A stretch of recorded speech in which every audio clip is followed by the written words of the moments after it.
Damn, bro, that quarantine really getting to you, bro. God damn, bro. God damn, Notice bro. how they're all white?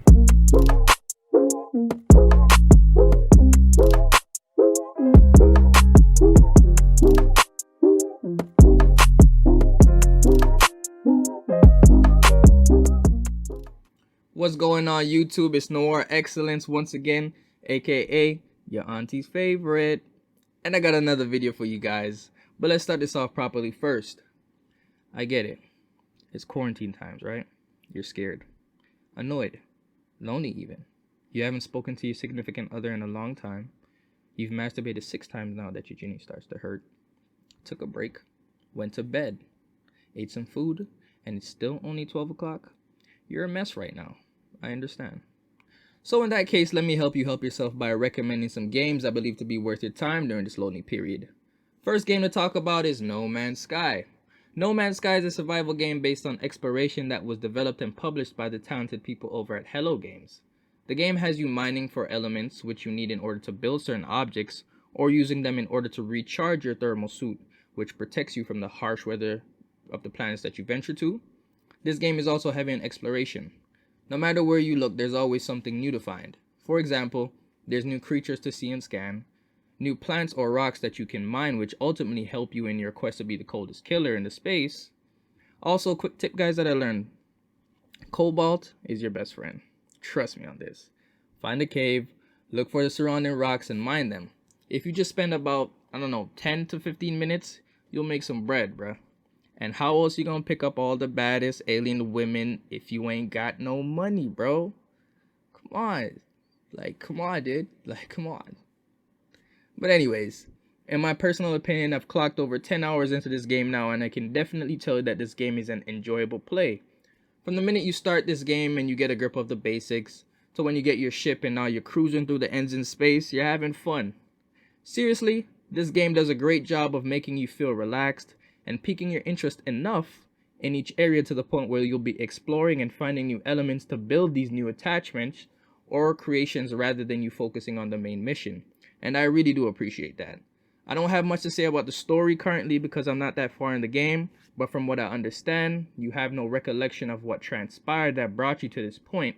So now you're on a mission not only to build yourself back up from being poor with no swag and no friends, but also to find out your past. The only hint so far I've found is that you're being tracked by some people, and that's about it. To be honest, I'm gonna be real. I just hope at the end you get to shoot it out with the stalkers, because I'm getting tired of them trailing me. I'm just trying to get money and peace and conquer the galaxy. If anything I've said about the game interests you in any way, and you would like to give it a try, at the time of recording this video, the game is currently sitting at about $24 US, which for those in Canada, it comes out to about $33. With that being said, this game is very wallet friendly, and for the money you're spending, you get tons of hours in gameplay and story, plus you can play with the friends that you choose to. Now, if that game doesn't interest you at all, then have no fear. I've got one more game I think you should consider spending your hard-earned money on during this quarantine, and that game is none other than Temtem. Temtem is a role-playing game developed by the studio Crema and published by Humble Bundle. Currently, the game is in early access on Steam, but there are plans to import to consoles in the future. And from the first impressions of the game, you would think this is more of just a Pokemon paste-in copy.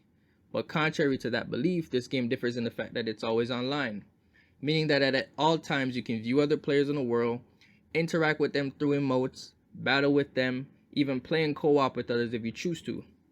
Other things I like about this game are the customization aspects when you're making your character. It might not be extensive, but I do believe that they did a decent job at giving you enough where you can add personality to the character that you create. I really like the fact that they have a dreads and a high top option especially.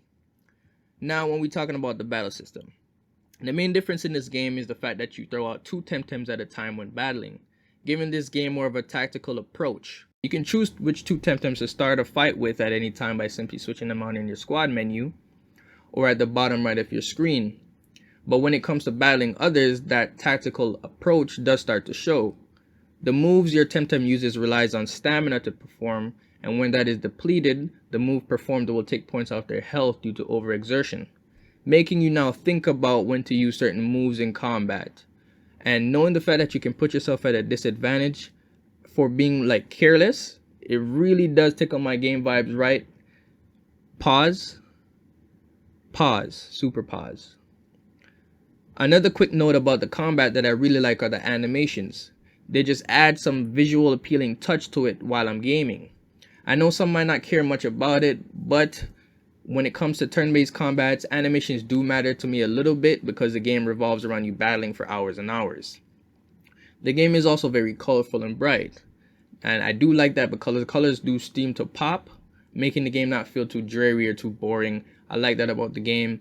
Right now in the story, I'm currently about to face off with the leader of the group that has Sophia hostage. Sophia being, I believe, the first dojo master that you're going to face in the game. So, and I can note right now about the game that it does not feel easy by any means. Battles in Temtem takes more thought, and it takes planning, especially when your opponents have multiple Temtem in their deck. Another thing I do like is that there are a good variety of side missions, so you can veer off the linear path from time to time if you wish to, giving this game more playtime for those who just want to do more exploration, or you just want to talk to different characters in the game. This game really does feel relaxing, but it brings a tactical and more challenging aspect to the monster gathering formula that was really dominated by the Pokemon franchise. I definitely recommend this game for anyone who wants a new game to spend some time playing while it's still challenging you. And right now at the time of recording, this game is currently sitting at about $29 US on Steam and $40 if you live in Canada. I recommend this game a lot. 5 out of 5 right now. Yes, it's in early access, but I still believe it's worth it. And there you have it. 2 games that can help you relax and have some fun while you're social distancing and you're staying home. If you did like the video, please like, leave a comment, and subscribe to my channel. You can definitely look out for more videos coming soon to your feed box, so make sure you turn on the notification bell. And as always, thank you for watching and stay beautiful.